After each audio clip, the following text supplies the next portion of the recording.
Probably help if I had my mic by me. All right, what's going on, guys? Apologies for the couple minute delay. Had to reset my router because my internet went out right when I was about to hop on. So, all right, lot to talk about here. Good and bad, So, first half, excellent, great. We'll go through some of the details. Second half, I don't know about y'all, but I got a little nervous. Doesn't take much to get us nervous coming off of previous heartbreaking losses. So but a lot of good to take out of today. We have the same with the fumbling, ball security. There was one fumble that I don't think should be attributed, and it was the opening kickoff. The helmet just got put right on the ball. Those are tough. Sometimes they just put a good hit on it, and that's all you can do. The other one's completely preventable. The ball getting ripped out of his hand, Harburg's hand, Sims. I think I don't know. I think the Sims experiment is over. I don't know the situation with Chuba Purdy. I don't know if it's because he can't beat them out or how that's working, but yeah, we'll get into a little bit of that. So for those who might be new here, my name is Justin Adams. I am the postgame host here at the Voice of College Football. I also host Cheesy Corn Sports on YouTube. It's a fantasy football channel. We're live 2 hours for the games on Sunday, and we'll try to get you ready for your fantasy football weeks. And it's just chill. We just kind of hang out, talk football and stuff like that. Nothing too serious, but first things first. What about the black shirts? Biggest thing that had been lacking was forcing turnovers. We had yet to have a multiple turnover game, I believe, but it was much needed today. I mean, with as many, we lost 4 fumbles, I believe. If we lose that many, like that was necessary. We needed defense to do every turnover they had was important today. And for a little bit there, we thought maybe not so much. It was window dressing, but yeah, once that game, I mean, if that game was any closer, I'm afraid that momentum changes, but luckily they had padded a good enough lead there, but defense making plays nonstop. Unbelievable just how they're playing. Just a few of the, Tommy Hill, a big one right here. His redemption arc's crazy. Tommy Hill, much maligned for many different things. Last year, I remember I was at the game, the Oklahoma game last year, and there was that big run down the sideline where it was like Tommy Hill just kind of gave up on the play.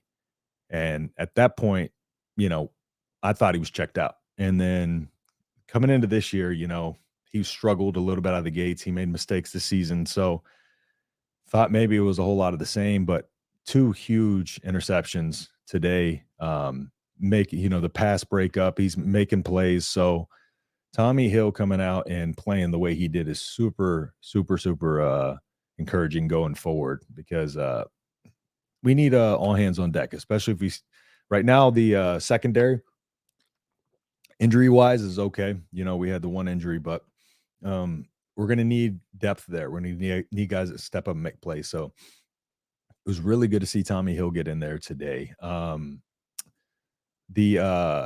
I believe, so I had the team stats up here, but I believe Bullock had 10 total tackles. Alec Bullock, 10 total tackles, 5 solos.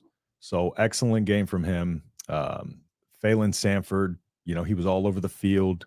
Jalen Lloyd, I put et cetera because, the list goes on. Defense, we can name off the entire defense essentially with how they're playing. But penalties, hit and miss, 6 penalties for us, 9 penalties for them.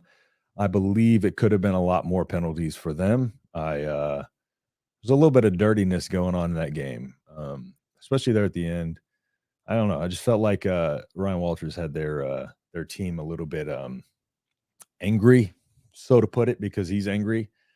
But the biggest thing is got the job done. 5 wins, 1 win away from bowl eligibility. We're going to get into a look around the Big Ten West here in a second too, so we can kind of see what that's looking like going forward. But all in all, impressive victory. I'm super, super happy with pulling that one out. Sorry, Sims cannot play QB anymore. Yeah. So he had ball security issues last year, but he was still able to play the quarterback position. It's like right now he can't even be on the field for 2 plays. Everything's a risk, you know? He has I think I saw the stat on Twitter, like a fumble every 10 snaps total or something like that. It's ridiculous, and the only thing that's concerning is how much, Heinrich Haarberg took some big hits today. He's tough as nails, man. But the only thing that concerns me with the quarterback position is depth. This might be one of our worst QB rooms in a long time. But yeah, I don't know what Chuba's gotten again, I like to believe in Chuba because he was thrown into a tough situation last year and really not set up for success. However, he's obviously not climbing up the depth chart right now. I know he was banged up earlier in the season, but that should have cleared up by now. It seems like it was a 2 QB race, and if Sims was the second QB, I feel like he has to move. I feel like no matter what, by default, Chuba has to be above him because all Chuba needs to do to be better is just hold on to the ball. Like Chuba can just grab the snap and just hold it and like fall to the line of scrimmage, and it would be better than what we got with Sims out there right now. I've held back on, I don't like to talk down on players, but this is horrendous. It's inexcusable at this point. The fact that he came out there and, a little part of me was excited. Maybe we'll see, with the big lead, the pressure off. Maybe we'll see Sims cook a little bit and see what kind of we thought we might have coming into the season with him. But yeah, that wasn't the excitement was short-lived, let's put it that way. And just the whole sequence there with the penalty backing us up, the penalty moving us forward. Just a wild, wild ending there for the game. Give us a huge chance winning the rest of our games. Yeah, Maryland. I mean, Maryland losing to Northwestern. Yeah, that's the rest of the schedule. I mean, Wisconsin and Iowa are the big 2 ones, but I feel like those apologies there. My camera cut off. Okay, let me plug this up so it doesn't die. Sorry, y'all. Un momento. Por favor. All right. What kind of show am I running here? Okay. Anyways, back to it.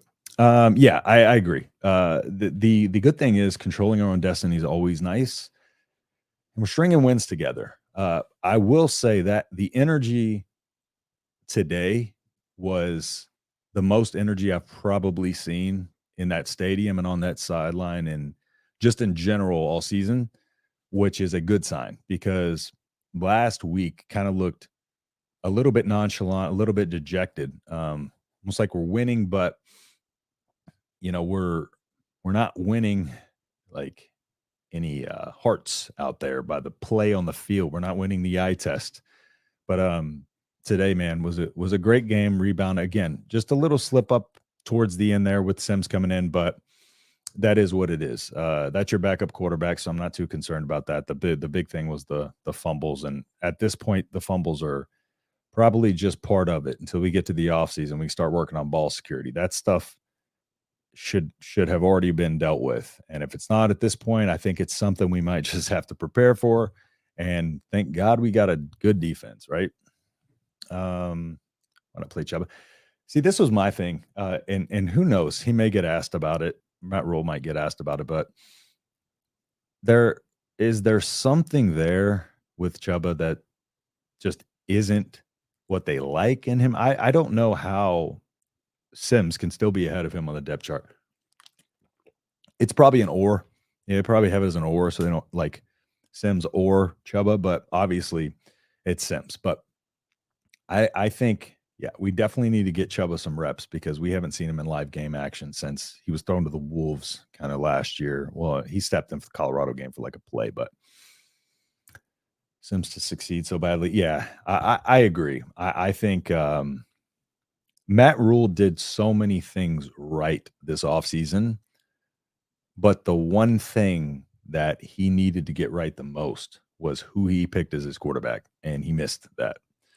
So I agree. I think he's trying to not give up on that vision, but at some point we got to stick with the guys who give us the best chance to win. And the way we're playing these games, we cannot afford to have a liability out there.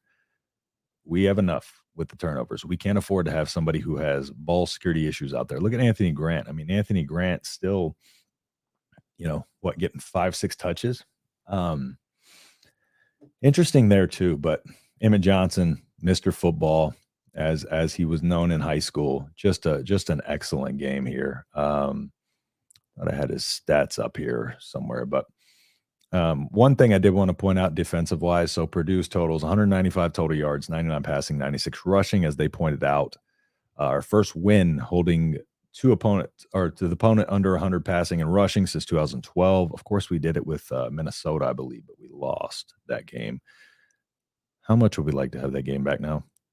Seriously, like that would be that one hurts a little bit more as the season goes along. Hopefully, it doesn't come back and bite us in the ass in the Big Ten West race. But yeah, 3.1 yards per play. 5 for 16 on third down, fourth down, 0 for 3, 3 turnovers, defense electric.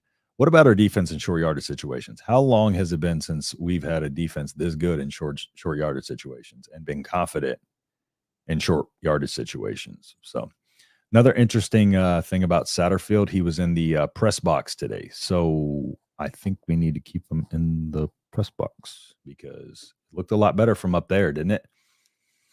Sims redshirted. That I'm not 100% sure. Let me look that up real quick.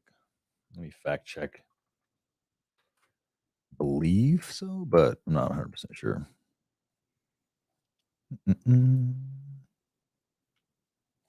It doesn't look like it. It just shows him as a junior, so maybe not. But I don't know, man. I don't know what they're I don't know if they plan on working with him and bringing him out next year. I don't know how they're planning on doing this, but I'm going to worry about Heinrich Harburg right now because this is our we control our own destiny right here. So we scored off special teams. Feel like a lifetime since that happened. Yeah, they said on the broadcast it hadn't happened. I can't remember since the last time we had returned. I remember last year, I think we got our first punt block return for a touchdown in a long time. And then that kick, that field goal block, how important did that turn out to be? And that was the first, the team was just having fun, man. And the energy out there was fun. They were playing loose, the defense and special teams, not the offense.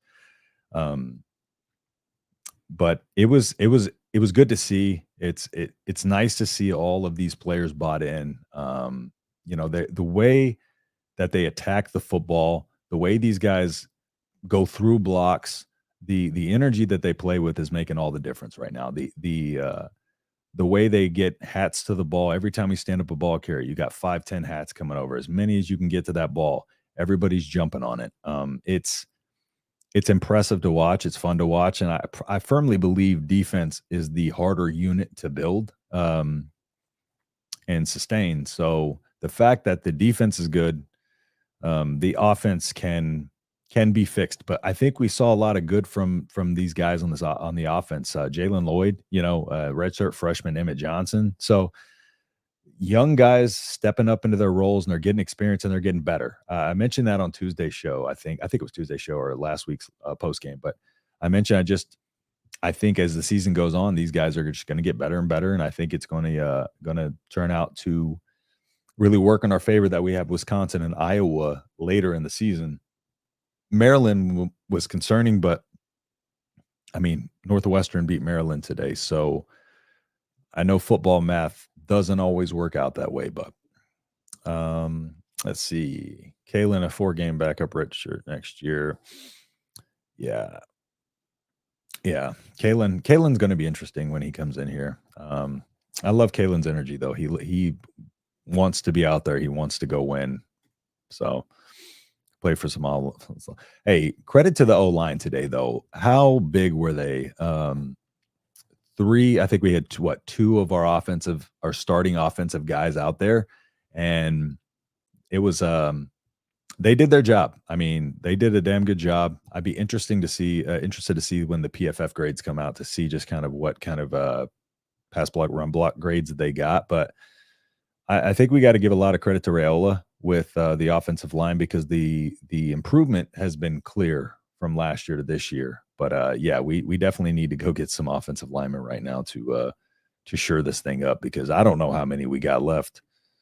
Can't afford too many more turnovers. 4 turnovers would still win. That means defense is first class. Absolutely. That is the key right here. I think the defense is it's a fine line between where we're at 5-3 and 0-7. So the defense is the difference right now.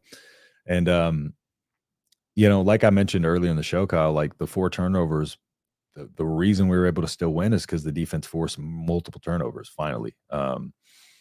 That hasn't happened a lot. The defense have played electric and they've been fantastic and nothing bad on them, but we weren't forcing turnovers. And that was a nice change today because we're going to have to do that. With the way this offense, it can kind of never catch a rhythm and consistently continue. And it seems like we can't put the foot down on the neck and finish them off. We're going to need those turnovers to be forced when we're getting into Wisconsin, Iowa, and there's a Big Ten title on the line. Those are going to be so important because if we're turning the ball over like this, we'll be able to beat teams like your Illinois, your Purdue's, which we haven't even been able to say in past years. But it's Wisconsin and Iowa. We're going to have to play them very well. Let's not forget Wisconsin still has Braylon Allen, who we all had to hear about when he was 17, when he torched us for like 200 yards. Wisconsin's running backs. They always do that. Hey, what's up, man? Nice win today. Hey, appreciate you, man. Appreciate you stopping in here. Moose, man, appreciate that. Y'all be nice to him. Okay. I know he's a Michigan fan, but everybody be nice. All right. We're not going to get into that stuff. I appreciate you stopping in, man. Harburg starts game 1. We are 7-1. Yeah. Because the Colorado thing was really, people look at that final score and be like, yeah, that's the turnovers were the difference, but they really were because it was 13-0 in the first half and we outplayed them ridiculously in the first half. And then the turnovers just wore the defense out. Of course, they lost that Minnesota game still hurts though right now. Looking at the standings, being one game back, knowing that Minnesota lost, that one stings a little bit more now. He hasn't refused to play Richard because game 3 for Sims. It was, yeah. Richard Jr. Okay. I looked on 24/7. I wasn't sure where to look on there. I was trying to pull it up real quick. Scared the D coordinator will be gone after this year. Absolutely. Yeah. I'm afraid he might get a head coaching job with how he's doing here. Hopefully we can back the Brinks truck up and just unload some cash onto him. Money talks. But Tony White, man, unbelievable performance. 335, just doing its thing. Month of October in 22 years. That's actually crazy.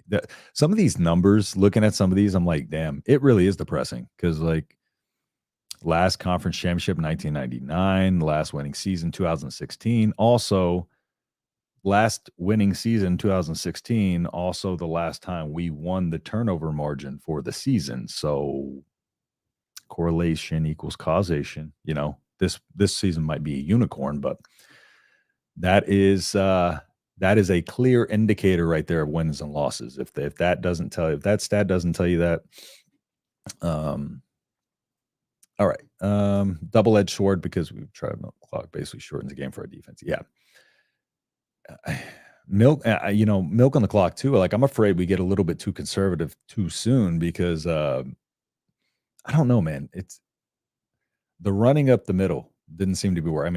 Heinrich had 19 carries for 22 yards or something like that. I don't know, just not a ton of creativity in the run game, but they added some wrinkles in today. Some of those pitches scared me a little bit, but no fumbles on the pitches, so I'll take it. But shotgun, we're not fumbling on the pitches. What we need to stop doing is going shotgun on short yard situations because that hasn't worked, and that led to the Sims fumble today. But a little bit more wrinkles on offense. Satterfield, I hope he's seeing the field better from that press box because I hope what we saw today continues. Huge 73-yard play over the top, big time. Almost afraid Harburg was going to miss that throw because Harburg has struggled on the deep ball this year. So great connection there on that. Outside of that, Harburg, it's interesting the way he runs the ball sometimes. I don't know if y'all noticed this, but it's almost like he kind of stutter steps a little bit and then he kind of hunkers down, right? And I would think a lot of that is for ball security, but he tends to sometimes, he would attack, and it seems like he was attacking a lot more and being very aggressive, in that first week. And now I feel like he's just being a little bit more hesitant when running the ball. It could be because he's taken some big hits. So I'm hoping that he's not wearing down a little bit because, yeah, he does kind of just hunker down there a little bit. And when something's not open, when he doesn't see the running lane open, he just gets happy feet back there. He just needs to use that 6'5" frame and just kind of barrel forward. I think that's going to be important going forward. But him hitting the deep ball, getting that confidence, it's huge. But running the ball was the answer. We ran the ball a million times more than we passed. That is the recipe. And if Emmett Johnson can keep running the way he is, Emmett Johnson, for what it's worth, was taking about 50% of the first team snaps in fall camp. I mentioned him in my running back preview before the season as somebody I was really excited for. And I'm extremely happy that he's getting a chance out there because when I was watching his film, it was a lot of what we're seeing out there today. Like he can run with physicality. He's great in cutback, zone schemes. He gets yards and he plays hard. There's a lot to like about his game. And then of course he had the touchdown today to seal it. So he's even a little bit higher on my list today. This, I'm sure, the Big Ten is more than sure that it seems a sloppy game. Huskers maybe bowl bound. One more. I'm not going to say it until it happens, but I mean, thinking about it earlier, I was just kind of like when we fumbled and they, ran it back and the offense came back out and did a whole lot of nothing. I was starting to think, we don't have the killer instinct to get it done, but with bowl eligibility still on the line, controlling our thoughts in the Big Ten West, because when we're seeing stuff like that, I'm kind of just like frustrated, right? When I'm watching that during the game, I'm frustrated. But coming into the season, if you would have showed me this depth chart and showed me the injuries that we had and asked for a record prediction, I would have not projected a bowl game. We were projecting 6-7 wins coming into the season. I had said 7-5 or 8-4, and 8-4 was crazy to some people. So we still need to look at this big picture and understand that this team right now, week by week, the emotion and stuff like that, it's tough, but we're winning games. And there's a lot to like, there's a lot to dislike. But again, this next man up mentality, the youth getting this experience, all of this stuff is so important for next season. And like I said, if you would have showed us that depth chart before the year, I think a lot of us would have projected a 3-4 win season for sure. Sim's not even our backup quarterback. No, yeah, I know they Chuba's got to be that backup now. We can't run Sims out on the field anymore. I think this was his chance. Again, low pressure situation, getting out there, with a big lead. Just need him to get a yard. He's a big dude, 6'4", 225. He's every bit of 225, if not more. And we just need him to get a yard. But we come out and shotgun again, another short yarded situation. We did that against Michigan 2 or 3 times. I'm just pleading with everybody on that offensive coaching staff to stop going shotgun in 1-yard situations. They haven't worked all year. And don't go shotgun with Sims back there. I don't get it. Bank for Kobe. Yeah, yeah. Yeah, I'll rob a bank for him. Yeah, dude. I'll go to jail. I don't care. I'll y'all can let me know how we're doing through letters, but I'll rob a bank and throw that money in his house before I go. I don't know what that means. One of his pitches looked like a basketball pass. Are you talking about you see the one where Emmett Johnson kind of had to like reach back and grab it? Dude, that one made me so nervous. It was, yeah, some of these pitches, but again, like that pitch game is working. I like it. They seem to be practicing that a lot. I find I don't know how we can execute pitches and options, but we can't get a snap and hold the ball. But we can flick it out all day. That's what we just need to start doing, man. Just start flipping the ball over the field. Just find somebody open and just start backyard football every play. But yeah, that's I don't know if it's a lot of mental with some of these guys that they're afraid to be the guy that puts it on the ground. But I just feel a lot of tenseness from that offense. Everybody's playing really tight, and the defense is playing extremely loose. They're flying to the ball. They're playing with instinct. The offense, I'm not getting that same vibe from, but young players look like the real deal. Absolutely. So, man, actually, like I had kind of reset, dude. I was like, I was excited when he was coming out there. I was like, okay, I want to see, I wanted to see something. I want him to be successful because I want us to have a good quarterback waiting in the wings.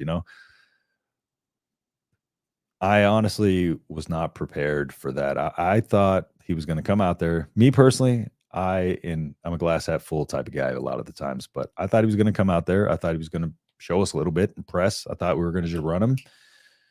We did, but he forgot the football when he ran. So that's an important part. If you can't grab the football, you can't run. So, well, you can run, but it's not going to really help you out much. Omar Brown, beast, man. That's secondary. What a game! That the secondary is unmatched. Phelan Sanford has filled in so well. Gifford's making plays all over the field. Bullet, like these guys are playing phenomenal. You can't talk about it enough. Just the turnaround is absolutely absurd. And Tommy Hill to me is a testament to the coaching, right? Because again, like I mentioned before, Tommy Hill, when I was at that Oklahoma game, run down the sideline, gave up on that play. He was a liability both on offense and defense. And today, just a breakout performance, 2 interceptions, that pass breakup, I believe it's on the 2-point conversion, if I remember correctly. But what a statement performance by him. And I'm hoping this is kind of his redemption arc, that this is where he kind of springboards the momentum because, there has to be something with the coaching that's flipped the switch for him because he is all effort now. Every play, and he's out there fired up, and he's out there flying to the ball and making plays, and that was the energy we didn't see from Tommy Hill before. So, but yeah, Omar Brown, that entire secondary, like I said, it's hard to single one of them out because they're playing as a unit, man. It's just each person is doing their 1 of 11, on the field, and that is all. Just do your job, and nobody's getting out of position. Nobody is over pursuing. It's simple. Stand the ball up, find the ball. Somebody stand the ball up, get hats over there, right? Everybody's just doing their job. It's sometimes as simple as that. Stay in gap sound, the run game, stay in gap sound. That's what Bill Bush and said whenever he took over, the defense for Chins was he's going to get back to basics, tackling, being gap sound, and just sticking to your job. And right now we're doing the basics. The tackling is great. They're getting in there, they're plugging the holes, and they're just operating at such a high level. And that's allowing them to play loose. They trust the guy next to them to do their job. So they know that, hey, here's where I have to do. Here's what I have to do is my job. And when you trust that guy next to you, that becomes a lot easier because you're not peeking over. It just makes everything flow a lot better and less thinking and more instinct. When you're playing on instinct, football becomes a lot easier. Throw the card in before. What's up, Jackson? Horace, but do you think this is the year where Nebraska ends the losing streak to Wisconsin? So, to be fair, I thought Nebraska should have ended that in Wisconsin in overtime when they took out Jordan Westerkamp and didn't call pass interference. And then the other one where they took out they took out the receiver on the last play of the game at the goal line and they didn't call pass interference. But Braylon Allen, it's all going to hinge on Braylon Allen because, again, Wisconsin running backs typically average about 470 yards on us, it feels like. And Braylon Allen has already torched us when he was 17 years old because we had to hear about that from the commentary team the whole game. But that is going, Braylon Allen's tough, but this defense, the way we're stopping the run, I think this year we beat Wisconsin. I think we're getting better as the season goes along. I think Wisconsin's very inconsistent right now for what it's worth. They should have lost last week. So, by all means, keep winning and then just slip up against us. That's all we need right now. But I just don't think they've been consistent, and neither have we. But we can point to one thing and be like, this is it. However, these young guys, there were moments in there where I was like, okay, like this offense is about to flip, right? And it didn't, but we're starting to see that experience pay off in these young guys in these these big plays.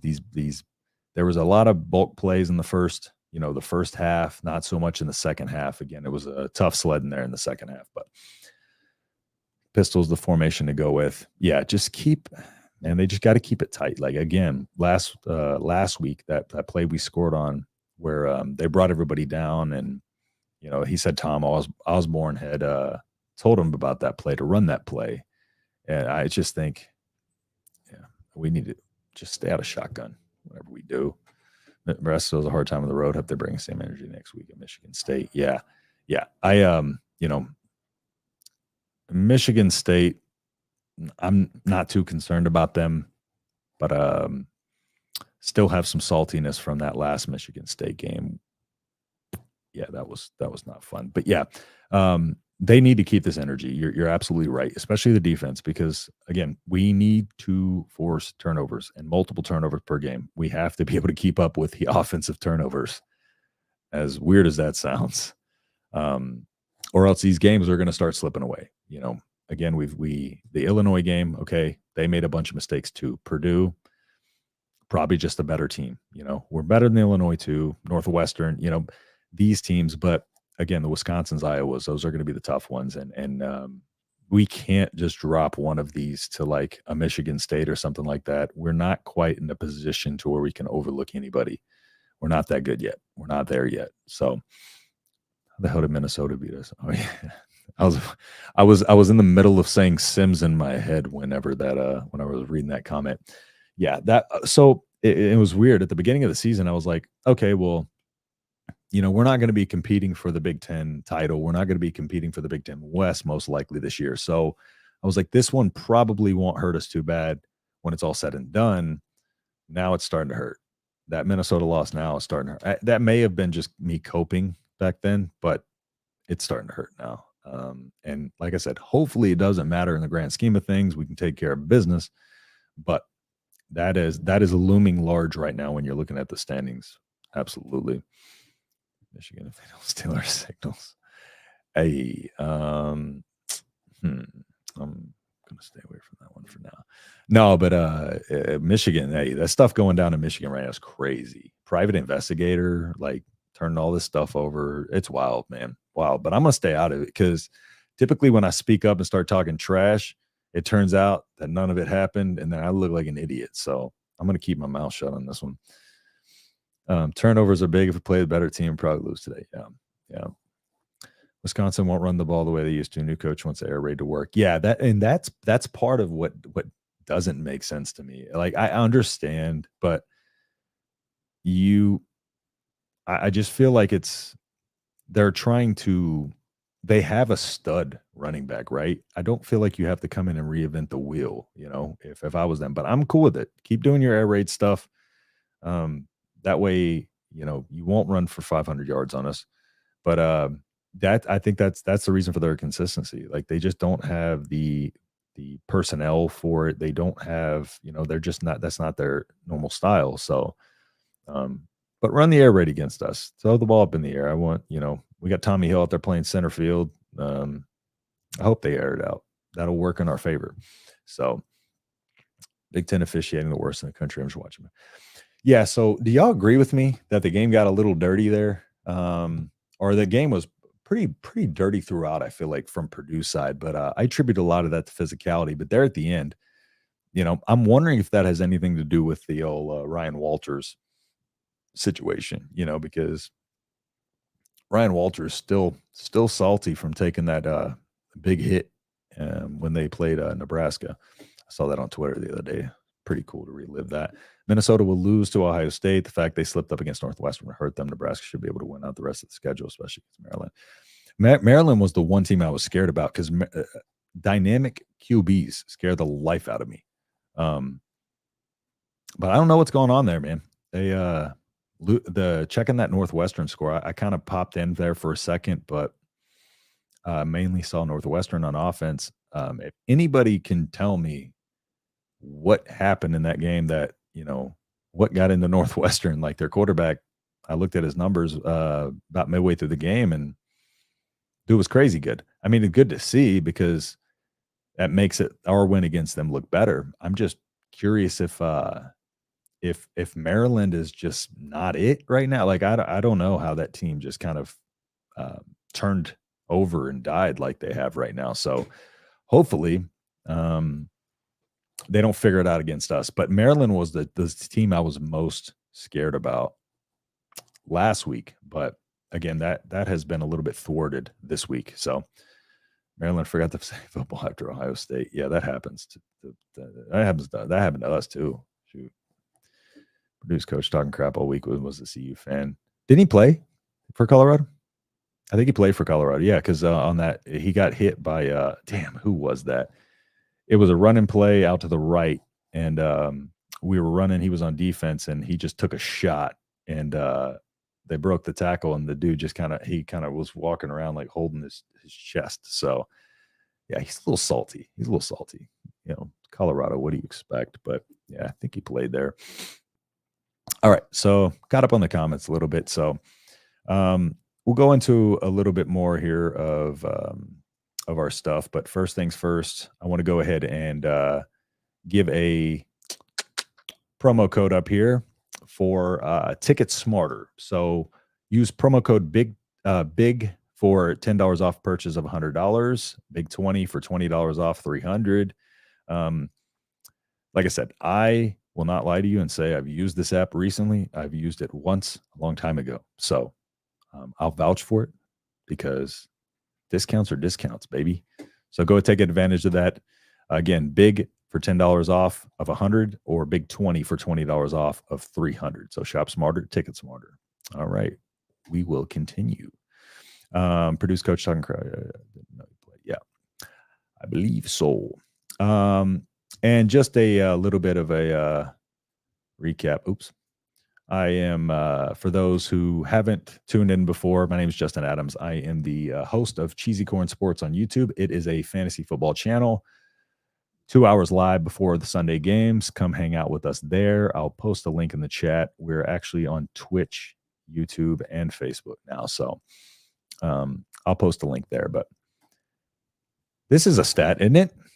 23 fumbles on the season. I was looking this up during the game. 2.7 per game. Almost 3 fumbles per game. 133rd out of 133 qualified teams. Army was next at like 2.2, but like they run the ball 100% of the time. And I think the next one was like 2.5, and then it was just like 2. So nearly 3, which is nearly a point ahead of teams ranked around 120. So, and we had 4 today. So that's going to get even worse. It's probably going to inch closer to 3. This is a insane stat to me. The 23 fumbles is absolutely absurd. Just to kind of put it on the radar there. All right, let's go back into the team stats a little bit here. So, like I said, Emmett Johnson, hell of a game. He had 13 carries, I believe, 76 yards. Yeah, 5.8 per carry, 1 touchdown. Outside of that, it was tough sledding in the run game. I'm not sure how much of that has to do with the offensive line issues. But the fact that Emmett Johnson was able to run the ball effectively was the difference in this game, in my opinion, because he was the only one who could. Harburg, I think, was averaging like less than 3 per carry. And Emmett Johnson, oh my God, I'm drawing a blank on his name. I'll think of it in a second. But Fleeks. I don't know why I was drawing a blank on Josh Fleeks' name. Fleeks looks explosive and electric. Fleeks needs to get more touches. Where did my camera go? Why does that keep happening? Fleeks needs to get more touches. I like what we're seeing from Fleeks so far. A little slip up on the sideline with that penalty. So I don't know if he came back in after that, but Nebraska was the last school from Major 5 conference to have a home game this year. Nebraska was the last school from Major 5 conference to have a home game this year. What? I'm sorry, I'm confused by that. Can you dumb that down for me? Because my brain's not always working. I got ADHD, man.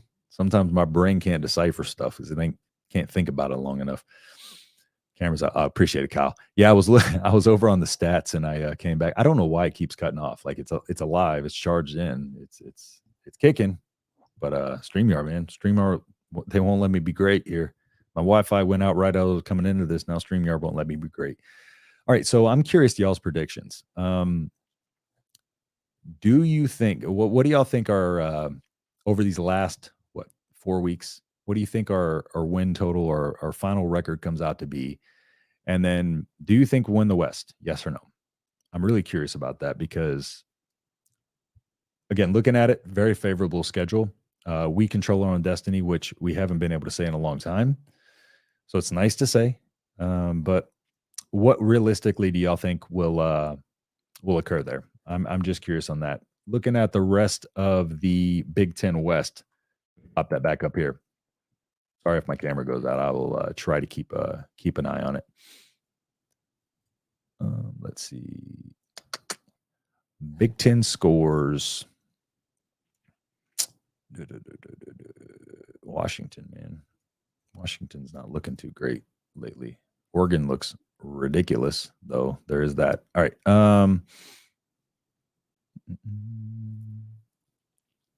Standings. All right, here we go. Okay, Big Ten. There we go. All right. So, of course, Michigan leading, Ohio State. So we got Wisconsin. Wisconsin's leading. 3-1 in the conference. Minnesota 3-2. Iowa 3-2. Us 3-2. So 3-way tie at 3-2 right now.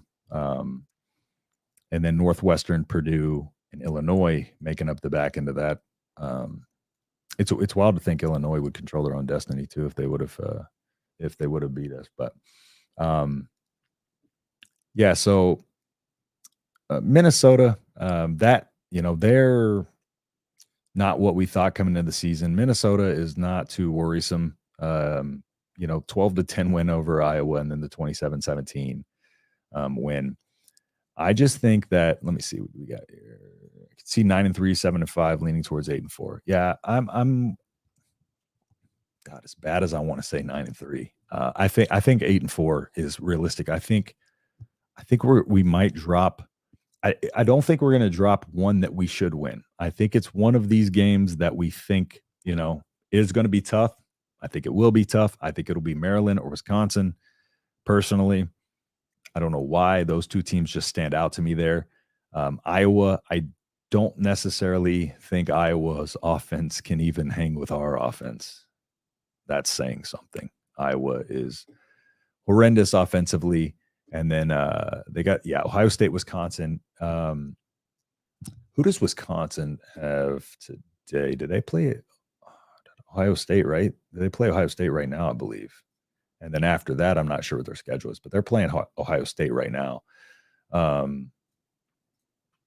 Let's see. After that, they got Indiana, Northwestern, us, and Minnesota. So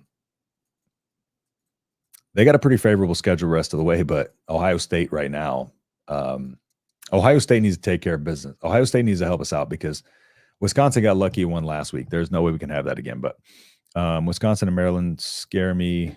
Probably lose one of those. I say 5 losses. Yeah, I agree. I think it's going to be one of those two. I'm gonna go out on a limb and say it'll be Maryland, and I think we beat Wisconsin. I don't know why. I just even with the way Maryland looked, it gives me a little bit more confidence. But I just ending the season on this kind of streak with the amount of turnovers we have is I find that hard to just predict that we're going to win out with the ball security issues that we're having and stuff like that. It is possible just because everybody else is so bad, but it's hard for me to predict us winning out. So 8-4, 7-5, I believe is fair. But internally, I'm screaming for 9-3. I don't trust our offense on the road. Yeah, it's hard. It's hard right now to trust our offense. I don't blame anybody one bit. So, yeah. So looking around that's it, man. It's that simple. Just handle business. But again, the big fear is, and going into these games, we're going into these games under the assumption that the team will be healthy. Heinrich Haarberg will be healthy. The other big concern, of course, is the quarterback situation. What is the quarterback situation? What is the depth chart going to be coming into next week? I know Rule's probably going to field questions on Sims. Might be a whole lot of coach speak because, again, he's not going to talk down on Sims. He loves the kid. He's his guy. But I think at some point he needs to move on from him and realize that, what he was at Georgia Tech is what he was. I think they said he wanted him to complete over 65% of his passes when he completed 55% last year. And I believe he was only completing like 52% so far this year. And then the turnovers, again, ball security issues he had at Georgia Tech too. So it seems just like he's not getting it. It's almost like he regressed. But thank God for Heinrich Haarberg. But yeah, Daniel Kalen next year. I'm excited for Daniel Kalen when he comes in here. Of course, Daniel Kalen's probably going to redshirt, but dangerous and no turnovers. Yeah, dude. We'd be undefeated with no damn turnovers. How crazy is that? Yeah, I'm worried about the Minnesota game. If we can hold on to the damn football, we'd be 7-0. We'd be talking about natty right now. No, I'm just playing. We're not going to go that crazy. Honestly, think they put him in hoping he'd kill it and justify starting him next week. So I don't know if it was necessarily justifying starting him next week. I halfway agree with that. Again, I was hoping he'd come in and kill it, but I almost think like they wanted to do that to maybe give him some confidence, or just have some reps with the offense on the field. Because again, it's hard to replicate that. So I think they were just trying to get him some game experience, see how he did. Backfired, shot us in the foot. I couldn't believe that, honestly. I couldn't believe it because it was so obvious that it was going to happen. That was unreal. Purdy should be second string, should be third string. Sims should be fourth string. I say put Buschini third string. Let's do it. But I agree. Purdy should be second string unless there's just something that we don't know about going on with him. Because again, the fact that he was still behind. Sorry, somebody just drove up into my driveway. The fact that he was still behind Sims on the depth chart, I don't know what's going on with him that the staff isn't liking or the staff isn't seeing. I don't know if it's because he doesn't really fit the type of offense that we're running right now. I think part of it might have to do with fit because he's more of a passer than a runner. So I don't know. I think there's just something that I think Purdy doesn't fit what Rule wants to do or Satterfield wants to do. But again, all he has to be able to do is hold the football, and he's better than Jeff Sims. I've bit my tongue too long on or whatever it is, held back too long on talking about Sims. I was trying to give him the benefit of the doubt, but today it's just unacceptable, man. Question Purdy's arm. He's good at moments, but yeah, not really a big arm. It's hard to judge off of what we saw from him. I forget what game it was. Was it Michigan? What game did he come in on the road and have to step in there and just when Casey Thompson went down, him and Smothers, they were put in such a tough spot, man. It was just so hard to judge them off of that.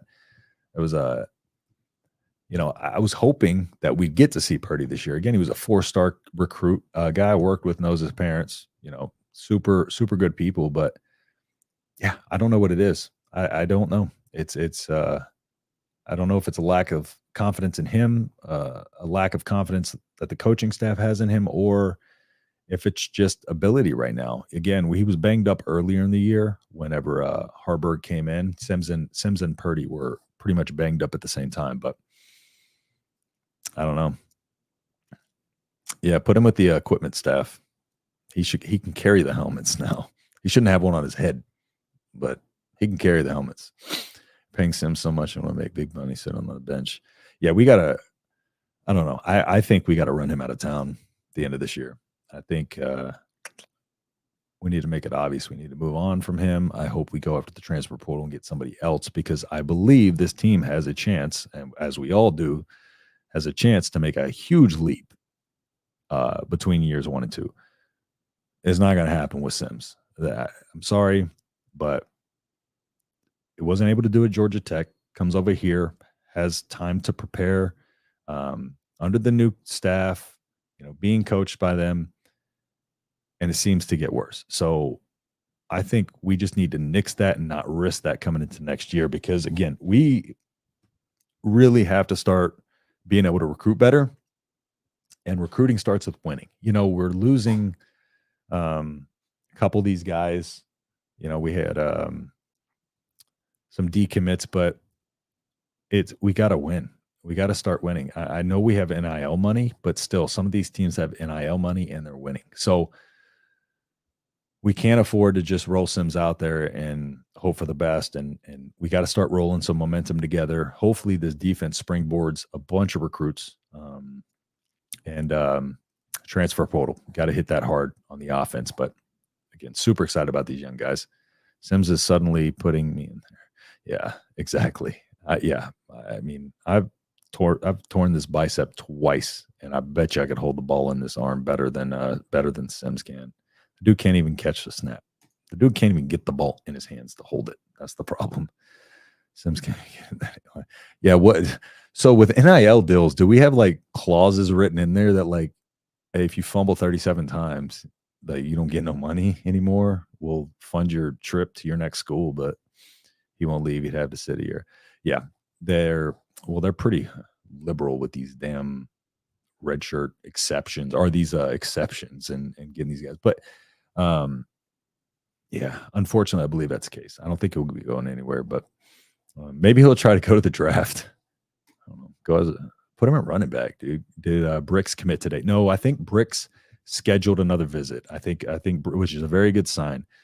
Last week, we parked that big old dope semi in front of his high school, and I guess it worked because it looks like he has booked another official. So it's good, very good sign. Bricks is going to be the crown jewel of this class if we were able to get him, since we missed out on Brandon Baker.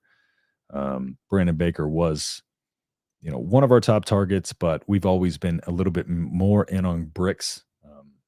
But Bricks, if we can land Bricks, this offense, their trajectory might change, because a guy like that is going to be able to come in and he's going to be able to get peer recruits and stuff like that, and we're going to have a cemented guy on that O-line that we don't have right now. I feel like it's just a lot of average players, and I want to see Raiola land a big recruit, man. I want to see Raiola get a 4 or 5 star in there. The fourth one was a better call. No, well, the only issue that I have is, I talked about this last week after the Michigan game, mainly getting in shotgun in these short yardage situations. It hasn't worked. Again, we couldn't get a push on Michigan's offensive line the entire game, but on a short yard situation, we come out 4th and 1 and we run out the shotgun. Well, all that does is give the other team more time to get in the backfield. More things can go wrong. We need to just do the tush push. We need to watch the Philly the Eagles do all that BS that they do where they just all kind of fall on the ground and pull each other forward. It's like 11 people just yanking each other forward in a chain. I almost fell over doing that. I'm missing a wheel on my chair, so if I fall out, it's my chair's fault. But yeah, that's the only issue I have with the play calls is the shotgun. But yeah, I agree. Well, who would think it would get fumbled and ran back? A lot of people probably thought it would get fumbled. You can sit outside the stadium. We'll put him up there on top. You know, he can shoot off the pyro after the game. You know, can't be performance based. Yeah, no, I was more so making a joke about that. I wish. Someone's gonna do it in my hell with Butterfingers. Let's go, baby. I don't know, man. I don't know. I don't know if Butterfingers even wants some fumbled on that sentence. I love it. I mean, listen. I stopped the Sim slander for a while. Now I'm here for it. Might have fumbled a lot. You know, we only play 3 second-string linemen. Yeah, I said that earlier in the show. The credit to Raiola, you know, give him a ton of credit for what he's been able to do with this offensive line, with all these injuries and stuff like that. Raiola had a bad rep coming into this season. I don't know if it was people just a little bit upset that we missed on Dylan or how that was, but if he can, you know, continue to build this offensive line and keep this offensive line patchworked and working decently, land bricks, that offensive line is due to improve a lot between years 2 and 3. I mean, that can't be understated. So, all this experience again is helpful, and I think the offensive line takes a big leap. Credit to Raiola, man. He's doing it. I thought it would happen. Sims quarterback facts. Exactly. Yeah. So a lot of people thought it would. Some of us were hopeful it wouldn't, but a lot of us thought it would. So, all right, guys. I'm going to hop off here. So appreciate everybody joining me on the Nebraska Postgame Live. Again, my name is Justin Adams. I am always going to be here. I am good luck, apparently, so far this season. Because I told everybody if we make a bowl game at the beginning of the year, it's because I did it. If not, I blame Mark. So you can thank me for that. No, I'm just playing. My good luck koala. I had my good luck koala there at the beginning of the season. She's tipped over. So maybe that's why we're fumbling. I don't know. But we're still winning. So all right, guys. So yeah, y'all can find me on Cheesy Corn Sports on YouTube. If y'all want to join us tomorrow, 2 hours before the game, we take calls, you know, we hang out, we just talk ball, we talk with the chat and stuff like that. So if y'all want to come hang out, talk some football, fantasy football and stuff like that, hop in there. You can find me on X at @the_H-Town Husker. Still learning how to use that properly. So, but yeah, I appreciate everybody stopping in. As usual, the Huskers win. We are 5-3, 5-3, everybody. I think we can breathe a sigh of relief. 4 games left. Everything we want still ahead of us. So reasons for optimism. So yeah, it's a good day. It's a good day for sure. So, all right, y'all. Again, appreciate everybody stopping in, and I will see y'all next week. We are moving our live streams from Tuesday to Thursday for the college football playoff shows coming up. So our Tuesday lives are now going to be on Thursday at 2 p.m. Eastern. So y'all can join us there, myself, Mark, and Greg. So, all right, fellas and everybody. Well, ladies and germs, I will see y'all next week. So everybody take care. Have a great rest of y'all's weekend, and see you around.